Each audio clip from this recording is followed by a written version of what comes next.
This is video number 68 on your Firearms Defense channel, video number 2 in a series that I'm making regarding troll killers, comments on my channel.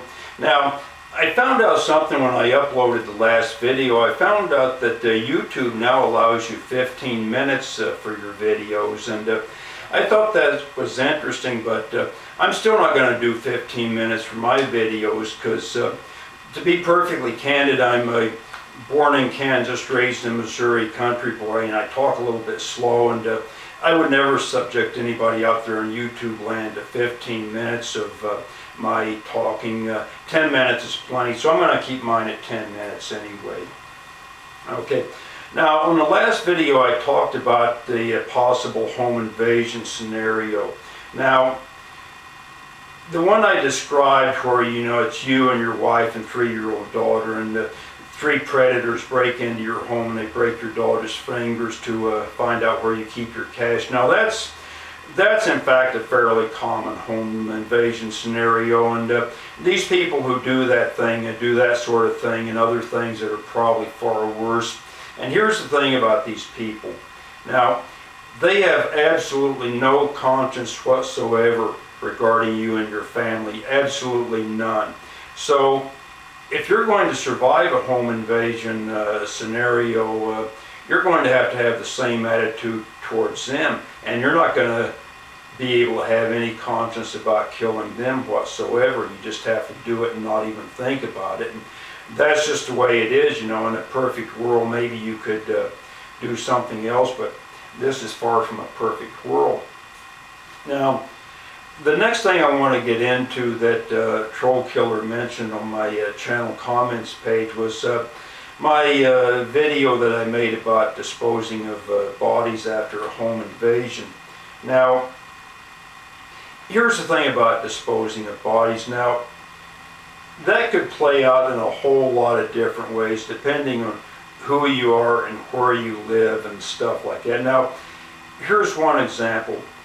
Let's say you live back in Heartland. It's not the same Heartland I grew up in. It's about 100 years later, so it's not the same Heartland. Now the whole area is full of white trash and methamphetamine dealers and people like that. Maybe a few gangbangers that come down from the city and they're down there. So that's the first thing about Heartland. Now, the second thing is, if somebody heard a gunshot at 3 a.m. in the morning, you're living on 200 acres to begin with, so you're pretty isolated. And if somebody heard a gunshot at 2 a.m. or 3 a.m. in the morning, they just assume somebody was out there poaching deer and they wouldn't think anything of it. If they heard a shot, any other time or whatever, they might assume, somebody stumbled across a meth lab and they just got themselves shot and they don't want to get involved. So that's a scenario that could take place in a home invasion there. And then maybe because you own a small farm or whatever, you've got a bobcat, so you just take the body out and dig a hole with your bobcat and bury it, and nobody ever needs to know. Now that's one thing that could happen. Another thing, let's say you live in Oakland, which is all gang territory, and you shoot a home invader there. Well, nobody's going to want to get involved. Your neighbors are going to hear the gunshot. They're going to go over and lower their shades and turn off the lights and just not get involved. They don't want to be bothered because they assume it's gang related, and so they're going to let you alone and not bother you, so you don't need to worry about that. Now, let's say you're in Beverly Hills, you live up there. Now, up there a gunshot's going to attract a lot of attention.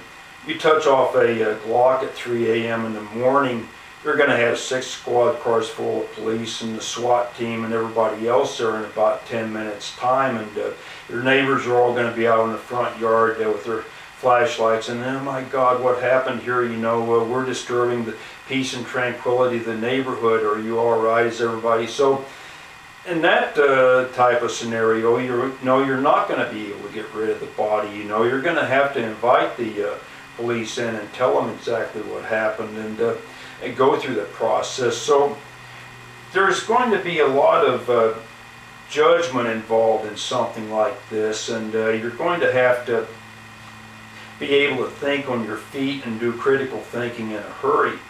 But now here's the thing. Now, I expect people who subscribe to my channel to be able to do critical thinking and be able to think on their feet. So that's not an issue.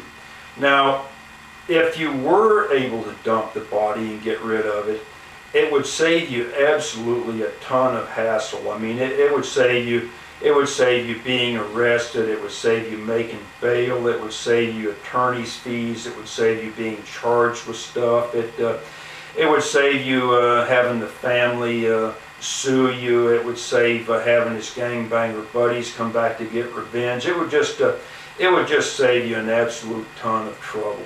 And that's the truth. That's just the way it is. Sorry about that. Now, in fact, we had a scenario that we did at Front Sight during one of the classes that they had there while we were having our 4-day handgun course. And they tell you what to expect if you have to shoot somebody that breaks into your home, and the police do in fact show up. What they go through is they do what the police are going to do, which is the police are going to come in with their guns drawn. They're going to say, you know, down on the floor, don't spread them, don't even breathe, you know, and they're going to have you kneel down and put your hands behind your head and interlace your fingers and frisk you and everything. And they're going to take your weapon and they're going to bag and tag it, and pretty soon you're going to get it back in 6 months if you're lucky. And so that's what the police are going to do, because that's what they're taught to do. That's what passes for police procedure, and in fact they want to make sure that you're not the bad guy. So that's what passes for police procedure, and we had a big long lesson on that at Front Sight, in fact. Now there's another thing I'm aware of that happened. A friend of mine sent me an email on this, and this happened in Las Vegas of all places, which is a bastion of enlightenment and tolerance towards firearms owners and concealed carry people. Now, what happened here was this guy had a warehouse, and he had about five burglaries or something like that year, you know. And he had CCW, so he'd call the police every time it happened. They come, they take their report, you know, and you know, okay, we got the report, and he'd file it with his insurance company, and I guess collect the money and whatever. And so that was that, and he'd exchange pleasantries with the police, you know, because most of them, you know, they tolerate CCW, and they talk about guns and shooting and stuff like that. And this last time it happened, a female police officer showed up. Now, the first thing is, it's one police officer in a squad car. It's a female. That's the big mistake, is one police officer in a squad car. So she came there to take the report, and she asked him if he had his weapon on him, and he said yes.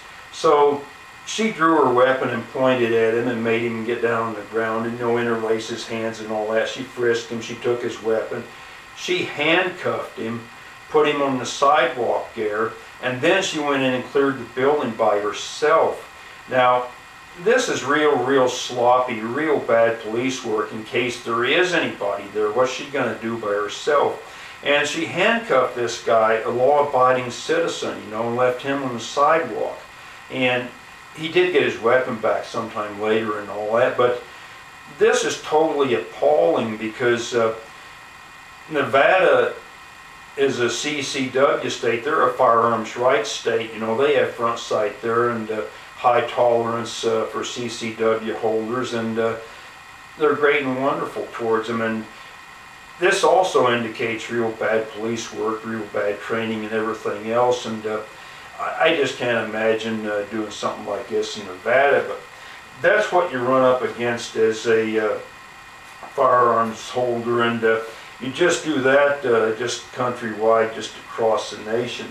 So this is 9.5 minutes into this, so I'm going to cut this off right here and go ahead and process this and start video number 3, and I'll see you on video 3.